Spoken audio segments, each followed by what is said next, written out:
ആകാശവാണി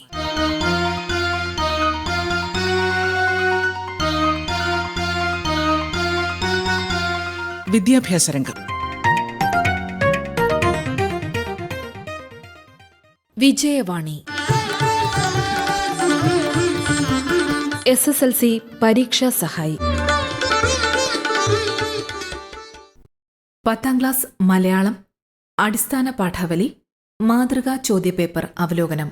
അവതരിപ്പിക്കുന്നത് കൊല്ലം Keralapuram government high school അധ്യാപിക ജസീന റഹീം. സമാശ്വാസ സമയം അഥവാ കൂൾ ഓഫ് ടൈം 15 മിനിറ്റും എഴുതാനുള്ള 1.5 മണിക്കൂറുമടക്കം ആകെ 1 മണിക്കൂർ 45 മിനിറ്റാണ് നമുക്കുള്ളത്. ആദ്യത്തെ 15 മിനിറ്റ് കൂൾ ഓഫ് ടൈം നന്നായി ചോദ്യങ്ങൾ വായിച്ച് ഉത്തരങ്ങളൊക്കെ ഒന്ന് മനസ്സിൽ ഓർത്തെടുത്ത് ക്രമപ്പെടുത്താൻ വേണ്ടി വിനിയോഗിക്കണം. ഓരോ സ്കോറിനും നിർദ്ദേശിച്ചിട്ടുള്ള അളവിൽ ആശയസമഗ്രതയോടെ വ്യക്തതയോടെ നിശ്ചിത സമയപരിധിക്കുള്ളിൽ എഴുതാൻ ശ്രദ്ധിക്കണം.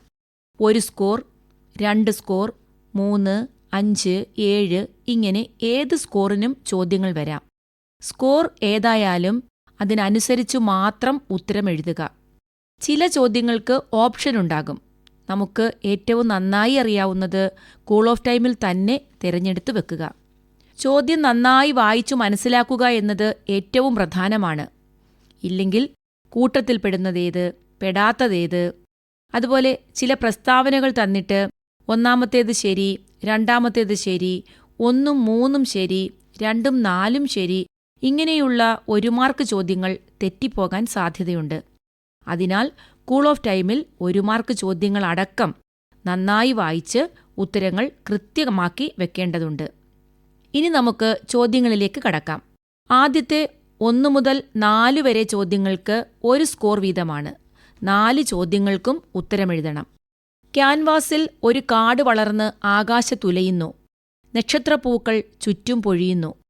ഇവിടെ കാട് വളർന്ന് ആകാശത്തുലയുന്നു എന്ന പ്രയോഗം നൽകുന്ന അർത്ഥസൂചന എന്ത്? എ. കാട് ആകാശത്തോളം വളരുന്നു. ബി. ആകാശം കാടായി മാറുന്നു. സി. മരം പൂത്ത് നിറഞ്ഞു നിൽക്കുന്നു. ഡി. കല അതിരുകളില്ലാതെ വിശാലമാകുന്നു. നമുക്കറിയാം, ചിത്രം വരയ്ക്കുന്ന പ്രതലമാണ് ക്യാൻവാസ്. കലാകാരൻ ക്യാൻവാസിൽ വരയ്ക്കുന്ന ചിത്രം ലോകത്ത് ആർക്കു വേണമെങ്കിലും ആസ്വദിക്കാം. അപ്പോൾ കല ഭാഷയുടെയോ രാജ്യത്തിൻ്റെയോ അതിർവരമ്പുകളില്ലാതെ വിശാലമാകുന്നു. അതിനാൽ ഉത്തരം ഡി ആണ്. കല അതിരുകളില്ലാതെ വിശാലമാകുന്നു. 1 മാർക്കിന്റെ അടുത്ത ചോദ്യം. പൂക്കളിൽ പൂറാണിയായി പൂത്തുനിൽക്കുന്നോളെ. പൂറാണി എന്ന പദത്തെ വിശദീകരിച്ചെഴുതുമ്പോൾ എ. പൂ പോലുള്ള റാണി, ബി. പൂക്കളുടെ റാണി, സി. പൂക്കളാകുന്ന റാണി, ഡി. പൂവും റാണിയും. ചിലപ്പോൾ ഘടകപദമാക്കുക എന്നായിരിക്കും ചോദ്യം, അല്ലെങ്കിൽ വിഗ്രഹിച്ചെഴുതുക എന്നാവും. പൂറാണി വിശദീകരിച്ചെഴുതുമ്പോൾ പൂക്കളുടെ റാണി. ഇവിടെ ബി ആണ് ഉത്തരം. നിബിഡമായിരുന്ന വനം വെട്ടിത്തെളിച്ചതിന്റെ അവശിഷ്ടങ്ങൾ കാണാം. ചുറ്റും വെളുത്ത പൂക്കൾ. ഒരു പക്ഷിക്കുഞ്ഞിന്റെ മരണം. ഇവിടെ വെളുത്ത പൂക്കൾ എന്തിന്റെ സൂചനയാണ്? എ. അവശേഷിക്കുന്ന നന്മയുടെ, ബി. കാട് നശിച്ചുപോയതിന്റെ, സി. വെളുത്ത കിളികളുടെ, ഡി. കാട്ടിൽ നിറയെ വെളുത്ത പൂക്കൾ വിടർന്നതിന്റെ. വെളുപ്പ് നന്മയുടെയും പ്രതീക്ഷയുടെയും സമാധാനത്തിന്റെയും സൂചനയാണ്. അതിനാൽ ഉത്തരം എ. അവശേഷിക്കുന്ന നന്മയുടെ. അടുത്ത ചോദ്യം. തന്റെ മനസ്സിലെ അവ്യക്തമായ വേദനകൾക്ക് വാക്കുകൾ കൊണ്ട് രൂപം നൽകാനാവാതെ അവൻ കുഴങ്ങി. ജോസിന്റെ വേദനകൾ എന്തെല്ലാമാവും? 1. സഹപാഠികൾ അനുഭവിക്കുന്ന ജീവിത സൗഭാഗ്യം തനിക്കില്ല എന്ന സങ്കടം. 2. അനാഥത്വം. 3. ഫാദർ ഫ്രാൻസിസിന്റെ അവഗണന. 4. ക്ലാസ്സിലെ കൂട്ടുകാരുടെ പരിഹാസം. ഇനി ഓപ്ഷൻസ് ഉണ്ടാവും. എ. 1 മാത്രം ശരി, ബി. 1ഉം 3ഉം ശരി, സി. 2ഉം 3ഉം ശരി, ഡി. 1ഉം 2ഉം 4ഉം ശരി. നമുക്കറിയാം ഉത്തരം 1ഉം 2ഉം 4ഉമാണ്. കാരണം മൂന്നാമതായി കൊടുത്തിരിക്കുന്നത് ഫാദർ ഫ്രാൻസിസിന്റെ അവഗണനയാണ്. അത് ശരിയല്ല. കാരണം അവന് ഏക ആശ്രയവും അവനെ ഏറ്റവും സഹായിക്കുന്നതും സ്നേഹിക്കുന്നതും ഫാദർ ഫ്രാൻസിസ് ആണ്. അപ്പോൾ 3 ഒഴിച്ച് ബാക്കിയെല്ലാം അവന്റെ വേദനകളാണ്. ഡി. 1ഉം 2ഉം 4ഉമാണ് ശരി. ഇനി നമുക്ക് 3 സ്കോറിന്റെ ചോദ്യങ്ങൾ നോക്കാം. 3 സ്കോറിന്റെ ചോദ്യങ്ങൾക്ക് 3ഓ 4ഓ വാക്യത്തിൽ മാത്രമേ ഉത്തരമെഴുതാവൂ. ചോദ്യം: ഞാൻ ഇരുന്നിരുന്ന മരത്തിലെല്ലാം വഴുക്കലാണ്. ഇവിടെ വഴുക്കലാണ് എന്ന പ്രയോഗത്തിൻ്റെ അർത്ഥതലങ്ങൾ കുറിക്കുക. ഏട്ടക്കൂരി എന്ന പാഠഭാഗത്തിൽ നിന്നുള്ള ചോദ്യമാണ്. മനുഷ്യൻ പ്രകൃതിയിൽ നിന്നും അകലുന്നു എന്ന സൂചന, സ്വന്തം മണ്ണിൽ നിന്ന് വേരുകളറ്റ് അകന്നു പോകേണ്ടി വരുന്നതിൻ്റെ നിസ്സഹായത, ഏതു സമയവും പിഴുതുമാറ്റപ്പെടുമെന്ന ആശങ്ക. വഴുക്കലെന്ന പ്രയോഗം ഉറപ്പില്ലായ്മ, സ്ഥിരതയില്ലായ്മ, എപ്പോൾ വേണമെങ്കിലും സ്വന്തം ഇടങ്ങൾ നഷ്ടമാകുമെന്ന സൂചന. മറ്റൊരു ചോദ്യം: എത്ര വലിയ പൂട്ടിട്ട വാതിലും അക്ഷരം കൊണ്ട് തുറക്കുന്നവർ, അവരവിടെ പുതിയ കാഴ്ചകൾ കാണുന്നു. ഈ വാക്യത്തിൻ്റെ പൊരുളെന്ത്? വിദ്യാഭ്യാസത്തിൻ്റെ പ്രാധാന്യം, അക്ഷരത്തിൻ്റെ പഠനത്തിൻ്റെ ശക്തി, ജാതി മത വർണ്ണ വിവേചനങ്ങൾ കൊണ്ട് പൂട്ടിയിട്ട നാടിൻ്റെ ഇരുട്ടിലേക്ക് വിദ്യാഭ്യാസം കടന്നു വന്നതോടെയാണ് സമൂഹത്തിൽ വെളിച്ചമുണ്ടായതും പുതിയ ലോകം പിറന്നതും. ഇതൊക്കെയാണ് വാക്യത്തിൻ്റെ പൊരുൾ. അങ്ങനെ പിടഞ്ഞു പിടഞ്ഞു മരിക്കട്ടെ എൻ്റെ ഗുരു പോലും, എൻ്റെ തോട്ടത്തിലെ പൂവിൻ്റെ ചോപ്പിന് പക്ഷിശാസ്ത്രക്കാരൻ്റെ ചോര പോലും. ഒരു പക്ഷിക്കുഞ്ഞിൻ്റെ മരണം. ഈ സംഭാഷണത്തിൽ നിന്നും പാഠത്തിനുടമയ്ക്ക് പക്ഷിശാസ്ത്രക്കാരനോടുള്ള മനോഭാവത്തിൻ്റെ എന്തെല്ലാം സൂചനകളാണ് വ്യക്തമാകുന്നത്? പ്രകൃതിക്കും സമൂഹത്തിനും വേണ്ടി പക്ഷിശാസ്ത്രക്കാരൻ നിലകൊള്ളുന്നതിൽ പാഠത്തിനുടമയ്ക്ക് കോപമുണ്ട്. ഒരിക്കൽ ഉടമയും പക്ഷിശാസ്ത്രക്കാരൻ്റെ കിളിയായിരുന്നു. അവൻ കൂട്ടം വിട്ട് പണവും അധികാരവും മോഹിച്ചു പോയവനാണ്. തൻ്റെ പഴയ ഗുരുവിനോടുള്ള പുച്ഛവും കോപവും വാക്കുകളിൽ നിഴലിക്കുന്നു. ചോര സാമൂഹ്യ മാറ്റത്തിൻ്റെ അടയാളമാണ്. താനും തൻ്റെ അധികാരവുമെല്ലാം സാമൂഹ്യ മാറ്റത്തിൽ ഇല്ലാതാകുമെന്ന് അവൻ ഭയക്കുന്നു. ഇനി നമുക്ക് 5 സ്കോറിൻ്റെ ചോദ്യങ്ങൾ നോക്കാം. അരപ്പുറത്തിൽ കവിയാതെ ഉത്തരമെഴുതാൻ പ്രത്യേകം ശ്രദ്ധിക്കണം. ക്ലാവഴും വാൽക്കണ്ണാടി ചേർത്തുവച്ച് ഐശ്വര്യത്തിൻ ദേവതയെ നിന്നെ തരം താഴ്ത്തുകയല്ലീ ഞങ്ങൾ. വിഷുക്കണി. ഇങ്ങനെ ചിന്തിക്കാൻ പ്രേരിപ്പിച്ചതിൻ്റെ കാരണമെന്താവാം? വരികൾ വിശകലനം ചെയ്ത് കുറിപ്പ് തയ്യാറാക്കുക. വൈലോപ്പിള്ളി ശ്രീധരമേനോൻ്റെ വിഷുക്കണി എന്ന കവിതയിലെ വരികളാണിത്. ആഘോഷങ്ങളും ആർഭാടങ്ങളും കൊണ്ട് ജീവിതം ഉല്ലാസപൂർണമാകുമ്പോൾ ഇതൊന്നുമില്ലാത്ത ഒരു വിഭാഗം നമുക്ക് ചുറ്റുമുണ്ട്. അവർക്കും കൂടി ഉള്ളതായി മാറുമ്പോഴേ സമത്വസുന്ദരമായ ലോകം സാധ്യമാകൂ എന്ന് ഓർമ്മിപ്പിക്കുന്ന കവിതയാണ് വിഷുക്കണി. അടുത്ത ചോദ്യം: വിവരസാങ്കേതികവിദ്യയുടെ മുന്നേറ്റം വിജ്ഞാനത്തെ സാർവജനീനമാക്കാനും ജനാധിപത്യവൽക്കരിക്കാനും സഹായകമായിട്ടുണ്ടെന്ന് പരക്കെ അംഗീകരിക്കുമ്പോഴും ഡിജിറ്റൽ അസമത്വം പെരുകുകയാണെന്ന വസ്തുതയും കാണേണ്ടതുണ്ട്. വിജ്ഞാനഭാഷയും വൈജ്ഞാനിക സമൂഹവും എന്ന പാഠഭാഗത്തിൽ നിന്നുമുള്ള വരികളാണ്. ലേഖകൻ സൂചിപ്പിക്കുന്ന ഡിജിറ്റൽ അസമത്വം നിലനിൽക്കുന്നുണ്ടോ? സമകാലിക അവസ്ഥകളെ മുൻനിർത്തി സ്വാഭിപ്രായം കൂടി ചേർത്ത് കുറിപ്പ് തയ്യാറാക്കുക. CM മുരളീധരന്റെ ലേഖനമാണ് വിജ്ഞാനഭാഷയും വൈജ്ഞാനിക സമൂഹവും എന്ന പാഠഭാഗം. ഒരു വിജ്ഞാന സമൂഹമായി കേരളം മാറുമ്പോൾ മാതൃഭാഷയെയും ശാസ്ത്ര സാങ്കേതിക വിദ്യയെയും എങ്ങനെ പ്രയോജനപ്പെടുത്താമെന്ന് ചർച്ച ചെയ്യുന്ന ലേഖനമാണിത്. വിവരസാങ്കേതികവിദ്യ അതിവേഗം മുന്നേറുന്ന കാലത്താണ് നാം ജീവിക്കുന്നത്. വിജ്ഞാനം നമ്മുടെ വിരൽത്തുമ്പിലാണിന്ന്. എല്ലാ ജനങ്ങളിലേക്കും അറിവെത്തിക്കാനും ജനാധിപത്യവൽക്കരിക്കാനും കഴിഞ്ഞിട്ടുണ്ട്. എന്നാൽ ഡിജിറ്റൽ അസമത്വം പെരുകുകയാണ് എന്ന് ലേഖകൻ പറയുന്നു. ഇന്റർനെറ്റ്, കമ്പ്യൂട്ടർ, സ്മാർട്ട് ഫോൺ, മറ്റ് ഡിജിറ്റൽ ഉപകരണങ്ങൾ എന്നിവയുടെ ലഭ്യതയും ലഭ്യമായാലും ഉപയോഗിക്കാൻ അറിയാതിരിക്കുകയും ചെയ്യുന്ന അവസ്ഥയാണ് ഡിജിറ്റൽ അസമത്വം എന്ന പദം കൊണ്ട് ഉദ്ദേശിക്കുന്നത്. ഡിജിറ്റൽ അസമത്വം സാമ്പത്തിക അസമത്വത്തിനും കാരണമാകുന്നു. ഉന്നത വിദ്യാഭ്യാസ മേഖലകൾ പാവപ്പെട്ടവർക്ക് അപ്രാപ്യമാകുന്നു. സമ്പന്ന രാജ്യങ്ങളും സമ്പന്നരായ വ്യക്തികളും ബഹുരാഷ്ട്ര കുത്തകക്കാരും ശാസ്ത്രീയ ഗവേഷണങ്ങൾ, അറിവുകൾ ഒക്കെ തങ്ങളുടെ മാത്രമാക്കി വെക്കുമ്പോൾ സാധാരണക്കാരന് ഇതൊന്നും ലഭ്യമാകാതെ വരുന്നു. വിവരസാങ്കേതികവിദ്യയുടെ കുത്തകവൽക്കരണം രാജ്യങ്ങൾ തമ്മിൽ അകൽച്ചയ്ക്കും കാരണമാകുന്നു. നമ്മുടെ നാട് വിജ്ഞാന സമൂഹമായി മാറുകയും ഡിജിറ്റൽ അസമത്വം ഇല്ലാതാവുകയും ചെയ്താൽ ലോകത്തിനു മുന്നിൽ മാതൃകയാവാനും എല്ലാ മേഖലകളിലും നമ്മുടെ നാടിന് ഒന്നാമതെത്താനും കഴിയും. ഇനി 7 മാർക്കിന്റെ ചോദ്യങ്ങൾ പരിചയപ്പെടാം.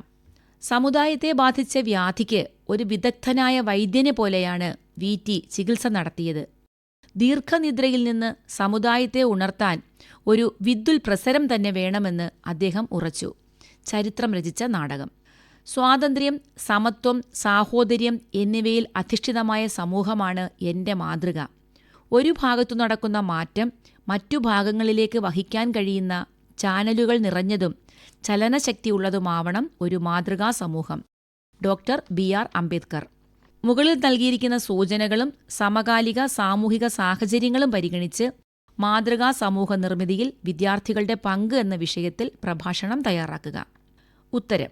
വേദിയിലും സദസ്സിലുമുള്ള ബഹുമാന്യരെ, ഒരു സമൂഹത്തിന്റെ പുരോഗതിയുടെ അടിസ്ഥാനം വിദ്യാഭ്യാസമാണ്. കേരള നവോത്ഥാനത്തിന്റെ ഏറ്റവും ശക്തമായ ആയുധമായിരുന്നു വിദ്യാഭ്യാസം. അജ്ഞതയും അന്ധവിശ്വാസവും അനാചാരങ്ങളും സാമൂഹിക അസമത്വങ്ങളും നിലനിന്നിരുന്ന ഒരു സമൂഹത്തെ പുരോഗതിയിലേക്ക് കൊണ്ടുവരാൻ കഴിഞ്ഞത് വിദ്യാഭ്യാസത്തിലൂടെയായിരുന്നു. ശ്രീനാരായണ ഗുരുവും അയ്യങ്കാളിയും VT ഭട്ടതിരിപ്പാടുമടങ്ങുന്ന നവോത്ഥാന നായകന്മാർ വിദ്യാഭ്യാസത്തിന്റെ ആവശ്യം സമൂഹത്തോട് നിരന്തരം പറഞ്ഞുകൊണ്ടിരുന്നു. ആരാധനാലയങ്ങളല്ല, മറിച്ച് വിദ്യാഭ്യാസ സ്ഥാപനങ്ങളും തൊഴിൽശാലകളുമാണ് വേണ്ടതെന്ന് ശ്രീനാരായണ ഗുരു പറഞ്ഞു. ഞങ്ങളുടെ കുഞ്ഞുങ്ങളെ പഠിക്കാൻ അനുവദിച്ചില്ലെങ്കിൽ നിങ്ങളുടെ വയലുകളിൽ ഞങ്ങൾ പണിക്കിറങ്ങില്ല എന്ന് അയ്യങ്കാളി പ്രഖ്യാപിച്ചു. VT ഭട്ടതിരിപ്പാടിന്റെ അടുക്കളയിൽ നിന്ന് അരങ്ങത്തേക്ക് എന്ന നാടകം സമുദായത്തിൽ നടത്തിയ മാറ്റങ്ങൾ വളരെ വലുതായിരുന്നു. ഭാഷയെയും സാഹിത്യത്തെയും കലയെയും സാമൂഹിക പരിവർത്തനത്തിലുള്ള ആയുധമാക്കി മാറ്റി. സ്വാതന്ത്ര്യവും സമത്വവും സാഹോദര്യവുമുള്ള ഒരു മാതൃകാ സമൂഹമാണ് നമ്മുടെ ഭരണഘടന വിഭാവന ചെയ്യുന്നത്. വിദ്യാഭ്യാസം സമൂഹത്തിൽ നിരവധി മാറ്റങ്ങൾ ഉണ്ടാക്കിയിട്ടുണ്ട്. ശാസ്ത്രീയ ചിന്ത വളർന്നു, സ്ത്രീ വിദ്യാഭ്യാസം ശക്തിപ്പെട്ടു, സാമൂഹിക അനീതികൾക്കെതിരെ ശബ്ദമുയർന്നു, ജനാധിപത്യ ബോധം വികസിച്ചു. എന്നാൽ നമ്മുടെ സമൂഹത്തിൽ ഇനിയും മാറ്റങ്ങൾ വരേണ്ടതുണ്ട്. നാളത്തെ നാടിന്റെ ശില്പികളായ നമ്മൾ വിദ്യാർത്ഥികളിലാണ് സമൂഹം മാറ്റങ്ങൾക്കായി കാതോർക്കുന്നത്. ജാതി മത വർണ്ണ വർഗ വ്യത്യാസങ്ങളില്ലാതെ എല്ലാവരെയും മനുഷ്യരായി കാണാൻ നമുക്ക് കഴിയണം. പ്രകൃതിയെ സംരക്ഷിക്കണം. നാടിന്റെ സംസ്കാരത്തെയും മാതൃഭാഷയെയും ചേർത്ത് പിടിക്കണം. ലഹരികളോട് വേണ്ട എന്നു പറയണം. ശാസ്ത്രീയ ചിന്തയുള്ളവരായി, സാമൂഹിക ബോധമുള്ളവരായി, മാനവിക മൂല്യങ്ങൾ ഉയർത്തിപ്പിടിക്കുന്നവരായി നമുക്ക് മാറാൻ കഴിയണം. ഇനി മറ്റു ചില ചോദ്യങ്ങളിലേക്ക്. സൂചനകൾ തന്നിട്ട് കഥാപാത്ര നിരൂപണം ചോദിക്കാം. ചിത്രകാരി എന്ന കഥയിലെ ഫിസയുടെ ഭർത്താവ് ഹാഫിസ്, ഹാഫിസിന്റെ ഉമ്മ, ഒരു പക്ഷിക്കുഞ്ഞിന്റെ മരണത്തിൽ നിന്നും പക്ഷിശാസ്ത്രകാരൻ, പാടത്തിനുടമ, ആനന്ദാശ്രുക്കൾ എന്ന പാഠത്തിലെ ജോസ്, ഫാദർ ഫ്രാൻസിസ്, ഇങ്ങനെ ഏതു കഥാപാത്രം വേണമെങ്കിലും ചോദിക്കാം. കഥാപാത്ര നിരൂപണം തയ്യാറാക്കുമ്പോൾ കഥാപാത്രത്തിന്റെ പേര്, ആരുടെ ഏതു കൃതിയിലെ കഥാപാത്രം, കഥയിലെ സ്ഥാനം, മറ്റു കഥാപാത്രങ്ങളുമായുള്ള ബന്ധം, സ്വഭാവ സവിശേഷതകൾ, ചിലപ്പോൾ നെഗറ്റീവ് ആവാം, ചിലപ്പോൾ പോസിറ്റീവ് ആവാം, അയാളുടെ ചിന്തകൾ, മൂല്യങ്ങൾ, കഥാപാത്രത്തിന്റെ സ്വഭാവത്തിലെ നന്മകൾ, അത് സമൂഹത്തിന് തരുന്ന സന്ദേശം, ഇവയെല്ലാം ഉൾപ്പെടുത്തി വേണം കഥാപാത്ര നിരൂപണം തയ്യാറാക്കാൻ. 5 മാർക്കിനോ 7 മാർക്കിനോ കഥാപാത്ര നിരൂപണം ചോദിക്കാം. പ്രഭാഷണമാണ് ചോദിക്കുന്നതെങ്കിൽ പ്രഭാഷണത്തിന് പ്രധാനമായും ആമുഖമുണ്ടാവണം, വിഷയ അവതരണം, ഉപസംഹാരം എന്നിവയുണ്ടാവണം. ആമുഖത്തിൽ അഭിസംബോധന വേണം, പ്രിയരെ, മാന്യരെ തുടങ്ങി. തുടർന്ന് വിഷയം ലളിതമായി ഉദാഹരണങ്ങൾ സഹിതം അവതരിപ്പിക്കുക. പ്രധാന പോയിന്റുകൾ ചുരുക്കി പറയുക. സമൂഹത്തിനുള്ള സന്ദേശമുണ്ടാവണം. ഒടുവിൽ നന്ദി പറഞ്ഞ് പ്രഭാഷണം അവസാനിപ്പിക്കാം. ഇനി എഡിറ്റോറിയലാണ് ചോദിക്കുന്നതെങ്കിൽ ആകർഷകമായ ശീർഷകമുണ്ടാവണം. ആമുഖത്തിൽ വിഷയത്തെക്കുറിച്ചുള്ള സംക്ഷിപ്ത വിവരണം നൽകണം. തുടർന്ന് വിഷയത്തിന്റെ വിവിധ വശങ്ങൾ കാര്യകാരണ സഹിതം അവതരിപ്പിക്കണം. ഉദാഹരണങ്ങളും ചേർക്കാം. വിഷയത്തെക്കുറിച്ചുള്ള നിങ്ങളുടെ വ്യക്തമായ നിലപാട്, സ്വന്തം അഭിപ്രായം, പ്രശ്നപരിഹാരത്തിനുള്ള മാർഗങ്ങൾ, നിർദ്ദേശങ്ങൾ, സന്ദേശം ഇവയൊക്കെ നൽകി ഉപസംഹരിക്കാം. പ്രത്യേകം ഓർമ്മിക്കുക, വലിച്ചു വാരി എഴുതലല്ല പരീക്ഷ. സാരസംക്ഷിപ്തവും സരള മനോഹരവുമായി എഴുതണം. എല്ലാ ചോദ്യങ്ങൾക്കും ഉത്തരമെഴുതാൻ പ്രത്യേകം ശ്രദ്ധിക്കണം. ആശങ്കകളൊന്നുമില്ലാതെ ആത്മവിശ്വാസത്തോടെ ശാന്തമായ മനസ്സോടെ പരീക്ഷ എഴുതാൻ എല്ലാവർക്കും കഴിയട്ടെ എന്ന് ആശംസിക്കുന്നു. 10ാം ക്ലാസ് മലയാളം അടിസ്ഥാന പാഠാവലി മാതൃകാ ചോദ്യപേപ്പർ അവലോകനമാണ് കൂട്ടുകാർ ഇതുവരെ കേട്ടത്. അവതരിപ്പിച്ചത് കൊല്ലം കേരളപുരം ഗവൺമെന്റ് ഹൈസ്കൂൾ അധ്യാപിക ജസീന റഹീം. വിജയവാണി SSLC പരീക്ഷാ സഹായി.